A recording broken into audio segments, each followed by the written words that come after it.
Hello students, आपके अपने YouTube channel study with Nadeem sir Varman पे स्वागत है। बेटा, जैसा कि हम आपको बता दें कि आज मेरा ये छठा लेक्चर रहेगा और इस छठे लेक्चर में हम जो टॉपिक लेकर आए हैं वो बेटा छठे लेक्चर यानी कल का जो मेरा क्लास था, ठीक है, कल का जो मेरा क्लास था वो रियल नंबर यानी क्लास 10th का जो फर्स्ट चैप्टर रियल नंबर है, वास्तविक संख्याएं, उस वास्तविक संख्याओं के उस वास्तविक संख्या का बेसिक इंट्रोडक्शन मैंने कल की क्लास में लिया था। और आज का जो लेक्चर रहेगा वो एग्जाम्पल पे रहेगा। आपको बता दे बेटा कि जो कल की क्लास हमारी हुई थी वो पूरी बेसिक इंट्रोडक्शन पे थी और कल का टॉपिक हमने जो पढ़ाया था वो था यूक्लिड विभाजन एल्गोरिथम एंड यूक्लिड विभाजन प्रमेयिका। ठीक है, तो इन दो टॉपिक को बेटा हम लेकर के जो है, ठीक है, इसका बेसिक इंट्रोडक्शन समझे थे, इसके ऊपर एक दो मैंने एग्जांपल भी बताए थे। ठीक है, आज फिर हम एग्जांपल के साथ में आए हैं और देखिए बेटा, जैसे कि आपका पहला एग्जांपल दिया हुआ है, क्या दिया हुआ है, इसमें कहा गया है यूक्लिड विभाजन प्रमेयिका के प्रयोग से 196 व 38 बाइट का मासापा ज्ञात कीजिए। क्या कह रहा है, यानी कि दो धनात्मक पूर्णांक दिए हुए हैं और इन दो धनात्मक पूर्णांक से हमको क्या फाइंड करना है, क्या फाइंड करना है, मासापा फाइंड करना है ना। तो यहाँ पे दो धनात्मक पूर्णांक दिए हुए हैं। हमने बताया था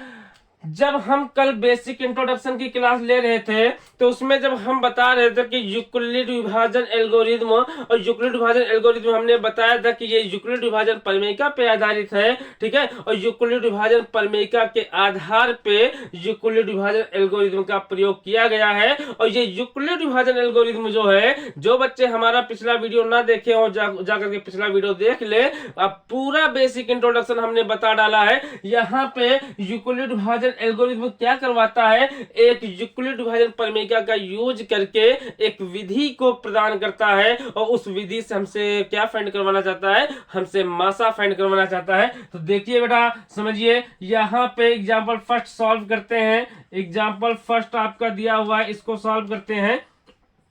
देखिए यहाँ पे मान चलेंगे चरण फर्स्ट, वहां पे मैंने बेटा इसकी कार्यविधि बताई हुई है। इसकी कार्यविधि क्या है, इसकी कार्यविधि मैंने बेटा आपको बता डाली है। कार्यविधि क्या है, चरण फर्स्ट में क्या मैंने बताया था, हमने बताया था बेटा कोई दो धन पूर्णांक होंगे, ठीक है, और उन दो धन पूर्णांक को किस प्रकार से यूज करना है, किस प्रकार से इसका उपयोग करना है। ठीक है, आइए इसको समझते हैं। अब मान के चलेंगे चरण फर्स्ट में क्या करेंगे, सबसे पहले मानेंगे, माना A is greater than B, where A क्या, जहां ए बराबर अकॉर्डिंग टू एग्जांपल बेटा क्या कंसीडर करेंगे, ए बड़ा होगा बी से और ए बी दोनों धनात्मक पूर्णांक है। तो ए बराबर क्या होगा, ए बराबर हो जाएगा 38/22 और बी बराबर हो जाएगा आपका 196। कितना हो जाएगा बेटा, 196 हो जाएगा। अब देखिए, अब यहाँ पे चरण फर्स्ट में यूक्लिड विभाजन एल्गोरिथम का यूज करेंगे। यूक्लिड विभाजन प्रमेयिका की सबसे पहले इक्वेशन आपको बता दे क्या होती है। यूक्लिड विभाजन प्रमेयिका की इक्वेशन होती है A equal to B Q plus R, जहां पे आर का मान 0 या 0 से बड़ा होता है और बी से छोटा होता है। हम इन सभी अल्फाबेट यानी जितने भी यहाँ पे लेटर दिए हुए हैं, इन सभी लेटर को डिफाइन कर दिए। ए क्या है, बी क्या है, क्यू क्या है, आर क्या है ना बेटा, सब चीजों को हम यहाँ पे बता दिए हैं। अब क्या करना होता है,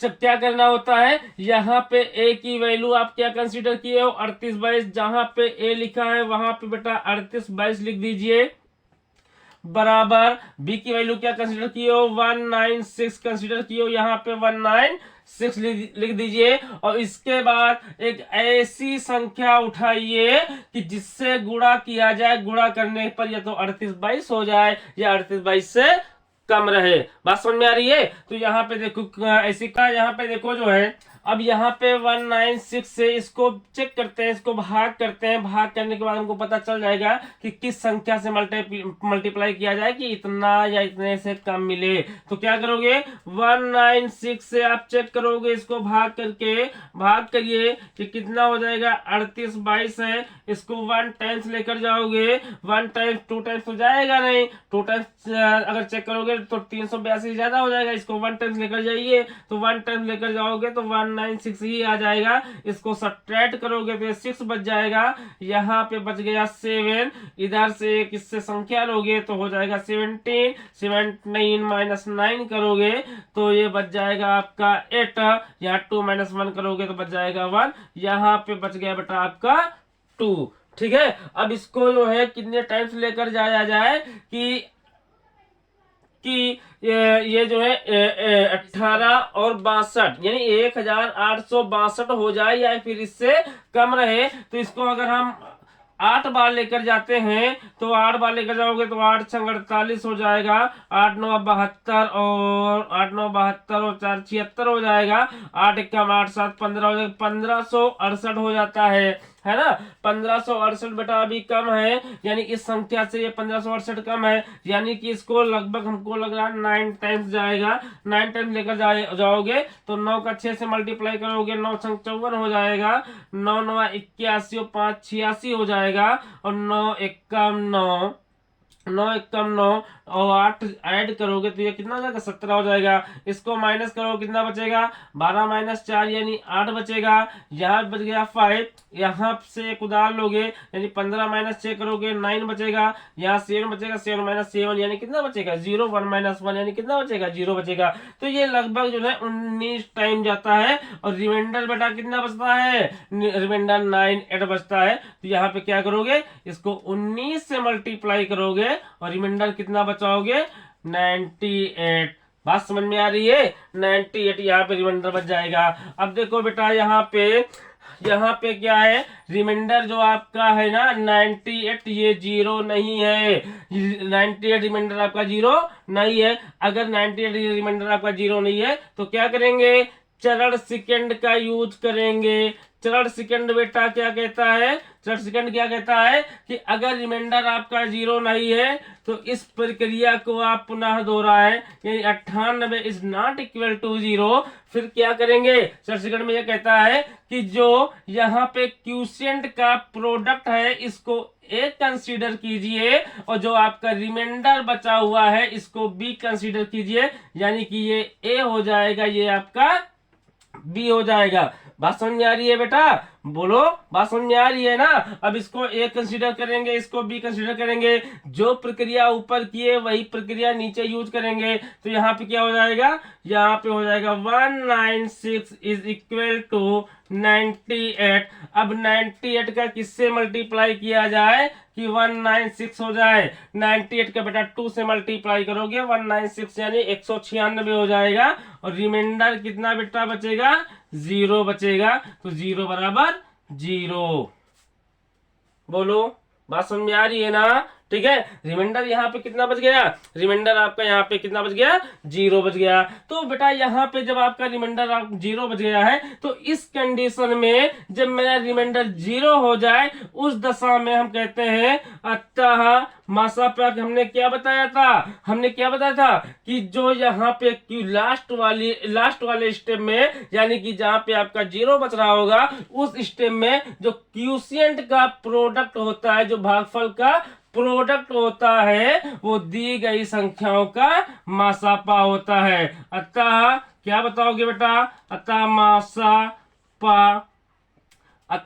मासापा बराबर जो है, यानी कितने का मासापा है, 38 22 196 इज इक्वल टू 98। ओके बेटा, ठीक है, ये आपका जो है इस तरीके से मासा निकाला जाएगा। ठीक है बेटा, क्लियर है। अब दो धन पूर्णांक दिए होंगे तो उसको यूक्लिड परिमेयिका के बेस पे किस तरीके से मासापा निकाला जाएगा, इस तरीके से मासापा निकाला जाएगा। ठीक है बेटा, बात समझ में आ रही है, बोलो, अगर बात समझ में आ रही हो तो कह दिए यस सर बात समझ में आ गई है। ठीक है, आगे बढ़ते हैं, नेक्स्ट एग्जांपल की तरफ बढ़ते हैं बेटा। स्क्रीनशॉट इसका ले लीजिए, फिर इसको रेज कर देते हैं। ठीक है बेटा, ले लीजिए। ठीक है, हो गया, चलिए ठीक है, इसको रेज कर देते हैं। आगे बढ़ते हैं, एग्जाम्पल नंबर सेकंड, यानी एग्जाम्पल नंबर सेकंड आपको कौन सा है, देखिए बेटा एग्जाम्पल नंबर सेकंड क्या कहता है। एग्जाम्पल नंबर सेकंड क्या कहता है, एग्जाम्पल नंबर सेकंड कहता है कि दर्शाइए कि एक धनात्मक विषम पूर्णांक 6p+1, 6p+3 या 6p+5 के रूप का होता है, जहां p एक क्या है, पूर्णांक है, जहां p क्या है, पूर्णांक है। तो यहाँ पे सबसे पहले क्या दिया हुआ है, यहाँ पे सबसे पहले बेटा दिया हुआ है दर्शाइए कि एक धनात्मक विषम पूर्णांक 6p+1, 6p+3, 6p+5 के रूप का होता है। तो आइए बेटा इस क्वेश्चन को सॉल्व करते हैं। देखिए बेटा यहाँ पे यूक्लिड का किस प्रकार से यूज किया जाता है। इसने क्या कहा है, इसने कहा कि किसी दर्शाइए कि किसी एक धनात्मक विषम पूर्णांक, कोई आप धनात्मक पूर्णांक ले लीजिए और वो धनात्मक पूर्णांक आपका क्या होगा, इस रूप का होगा, यानी कि 6p+1, 6p+3 और 6p+5 होगा। बात समझ में आ रही है। ठीक है, चलिए इसको देखते हैं, यहाँ पे इसको देखते हैं। ऐसी कंडीशन में इस क्वेश्चन को कैसे सॉल्व करेंगे, ऐसी कंडीशन में बेटा हम लोग क्या करते हैं, मान के चलते हैं, माना ए कोई धनात्मक पूर्णांक है, माना ए कोई धनात्मक पूर्णांक है। अब बेटा ए यहाँ पे आपका कुछ भी हो सकता है, ए आपका जो है इवन नंबर भी हो सकता है और ए आपका ऑड भी हो सकता है। चाहो तो यहाँ पे आप दिखा सकते हो, ये आपकी सम संख्या भी हो सकती है और ये आपकी विषम संख्या भी हो सकती है।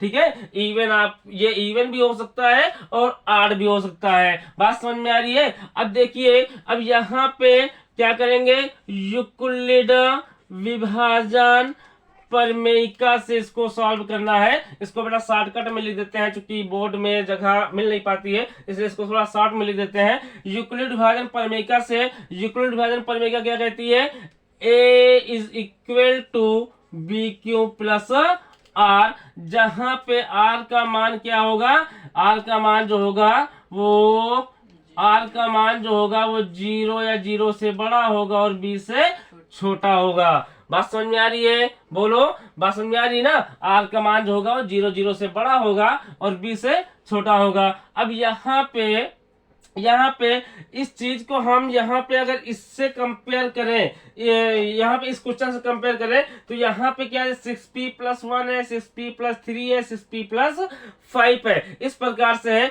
तो यहाँ पे इसको हम किस फॉर्म में लिख सकते हैं, इसको हम लिख सकते हैं, ए की वैल्यू यहाँ पे क्या क्या है, ए की वैल्यू बेटा आपकी जो है यहाँ पे 6p+r है।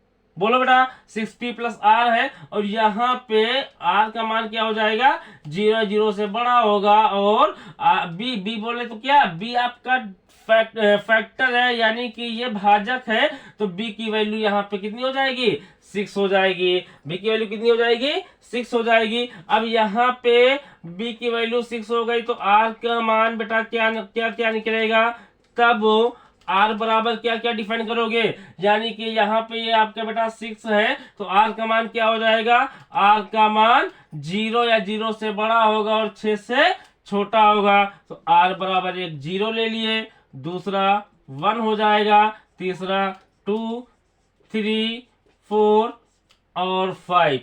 बात समझ में आ रही है। ठीक है, ये r के मान हो जाएंगे। क्या 6 भी होगा, नहीं बेटा 6 नहीं होगा, क्योंकि 6 क्या है, यहाँ पे r की वैल्यू 6 से छोटी डिफाइन करनी है, ना कि इनइक्वालिटी लगी हुई है, ना कि इक्वल का सिंबल यहाँ पे लगा हुआ है। ठीक है, तो r का मान क्या होगा, 0, 1, 2, 3, 4 और 5 हो जाएगा। अब यहाँ पे जब अब बारी बारी से इसको चेक करते हैं, जब r बराबर 0 है तो a का मान बेटा क्या होगा, a का मान आप चेक कर सकते हो, a का मान यहाँ पे इसके अकॉर्डिंग क्या हो जाएगा, 6p+0 बराबर 6p हो जाएगा। ठीक है। और जब r बराबर 1 है तो a का मान क्या हो जाएगा 6p+1 हो जाएगा।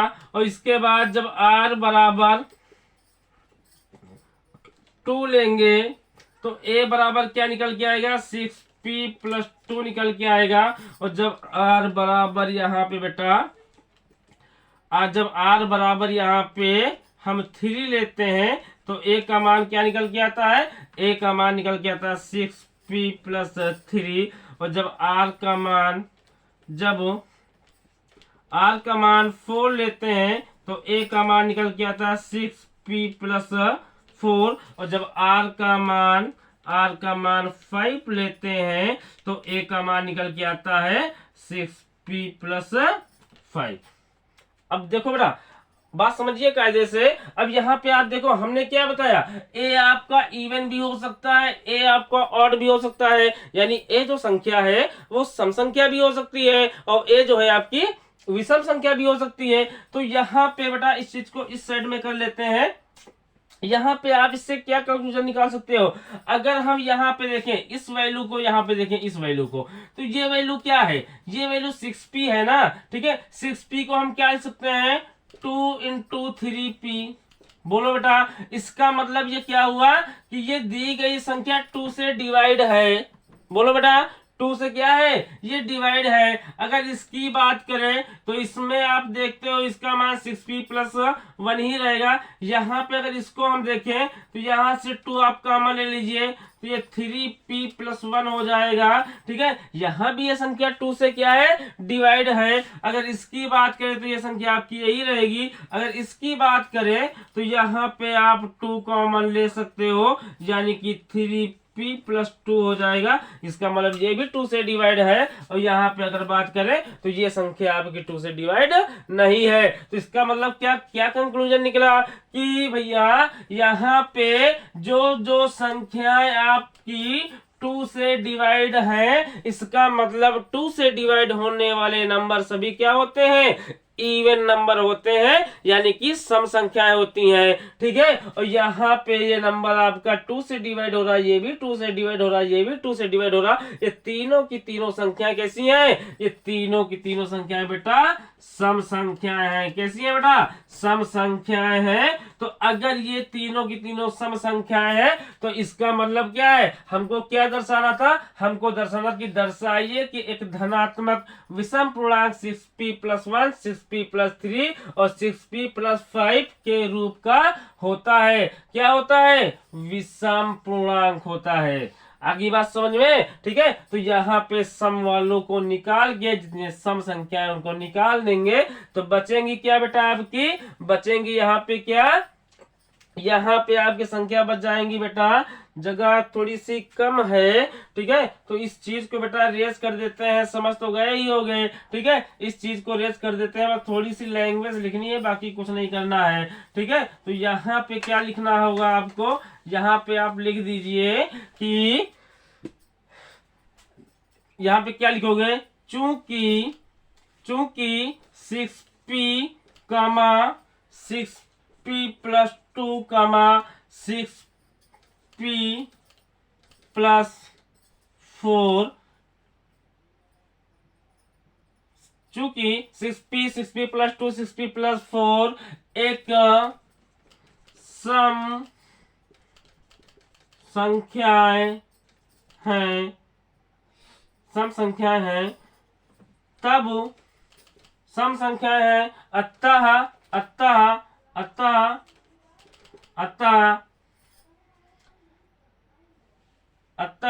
6p+1,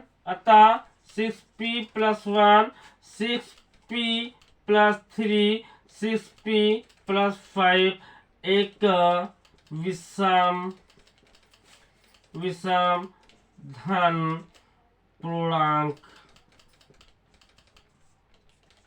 होंगे, एक विषम धन पूर्णांक होंगे। आज ये बेटा बात समझ में, क्योंकि यहाँ पे देखते हैं 6p 6p+2 6p+4 एक सम संख्या है, अतः ये तो विषम पूर्णांक के रूप के नहीं हो सकते हैं, तो होंगे क्या, होंगे 6p+1 6p+3 6p+5, ये तीनों की तीनों संख्याएं आपकी एक विषम पूर्णांक के रूप की होंगी। बात समझ में आ रही है बेटा? ठीक है, बात अगर समझ में आ गई हो, ठीक है, तो इस क्वेश्चन को जो है रेस कर देते हैं।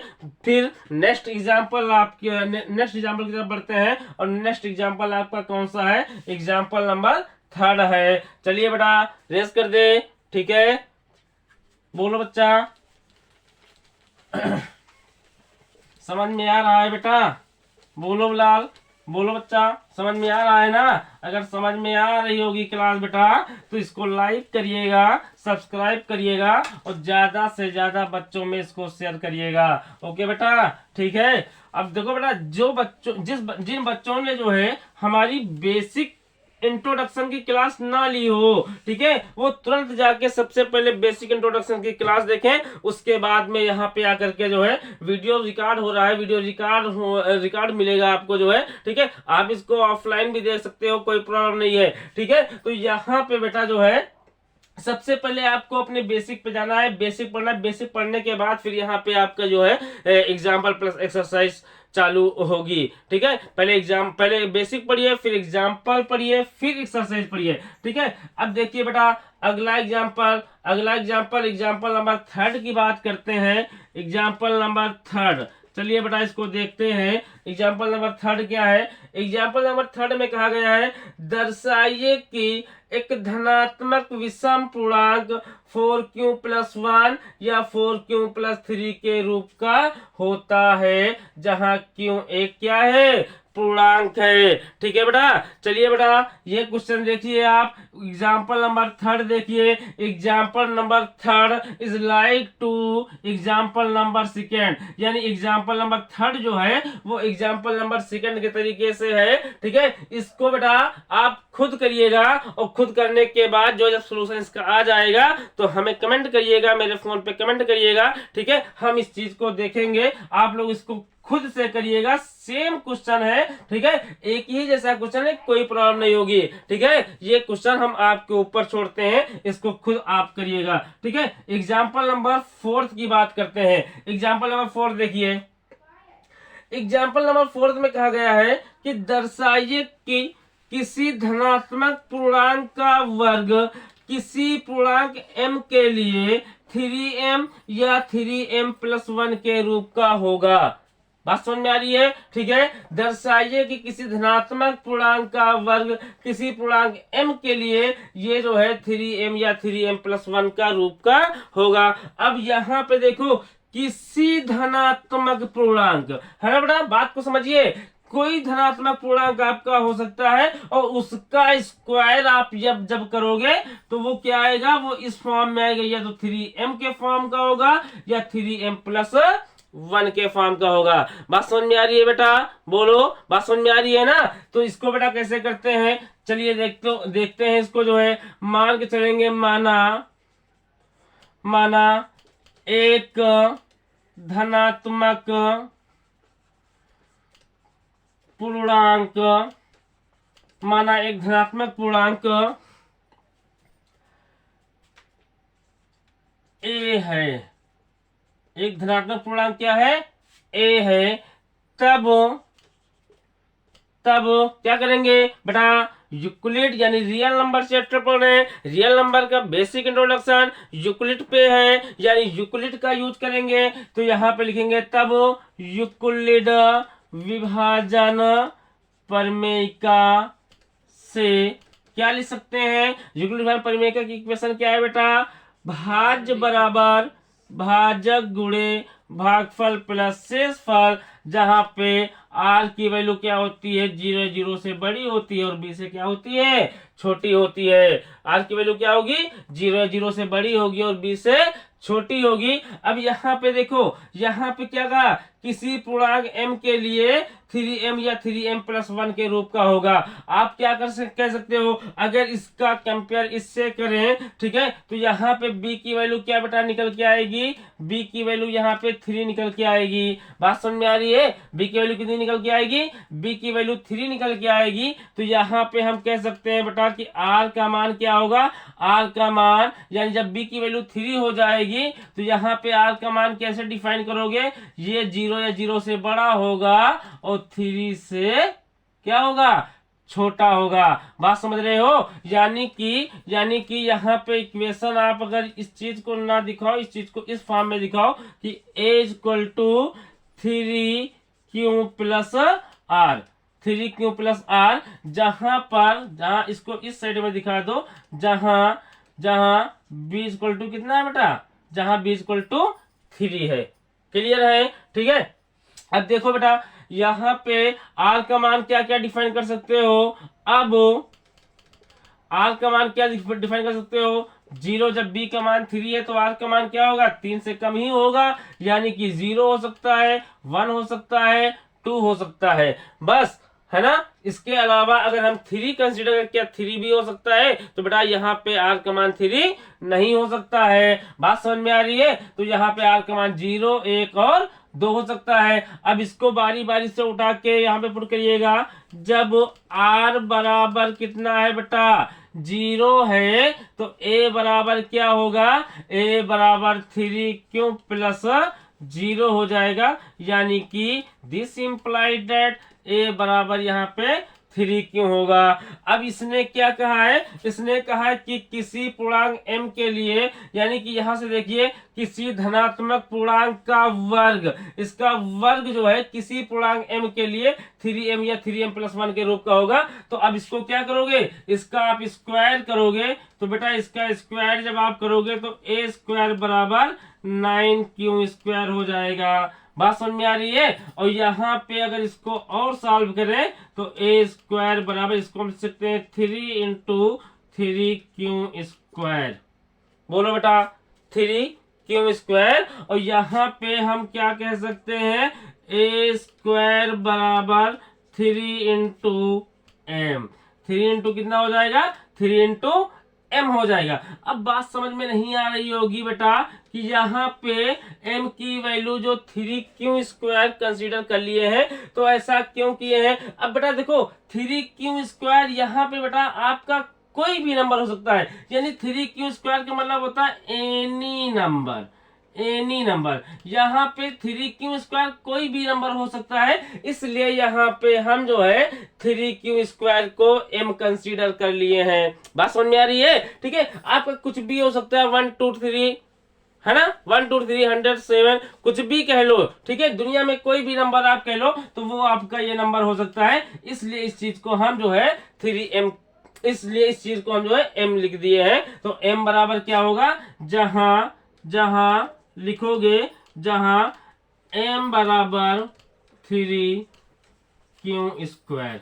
बोलो बेटा क्लियर है? ठीक है। तो इस तरीके से हम a² बराबर 3m निकाल लेते हैं। अगेन देखिएगा, जब r बराबर 1 लेते हैं तो a का मान क्या निकालोगे, 3q+1। अब इसका स्क्वायर करोगे, यानी कि अब इसका स्क्वायर करोगे तो क्या हो जाएगा, a² बराबर 3q+1 का होल ऑफ स्क्वायर, और इसको आप ओपन करोगे तो ये हो जाएगा 9q² + 1 का स्क्वायर। देखो a + b का होल स्क्वायर लगेगा यहाँ पे, तो यहाँ पे क्या हो जाएगा, a² + b² + 2ab, यानी 6q का मल्टीप्लाई 1 से करोगे, ठीक है, तो यानी कि 1 से करोगे तो उतना ही रहेगा। बात समझ में आ रही है? इसको बेटा और सॉल्व कर लेते हैं, तो ये हो जाएगा 9q² + 6q + 1 हो जाएगा।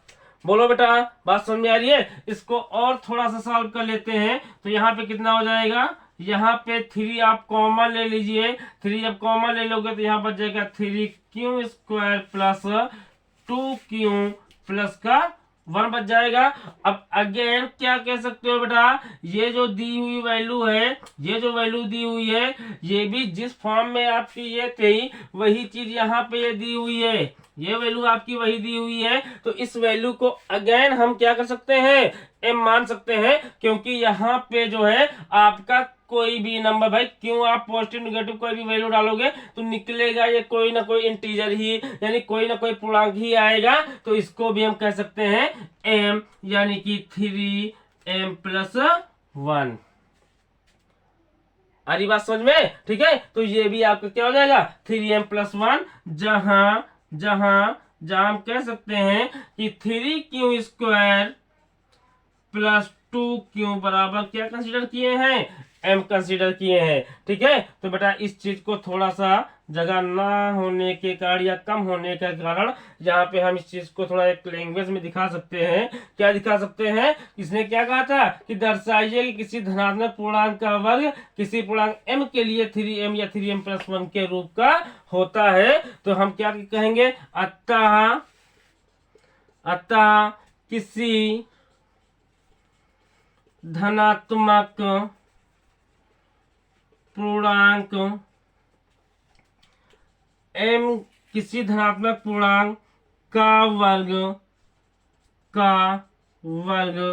3m या 3m प्लस 1 के रूप का होगा।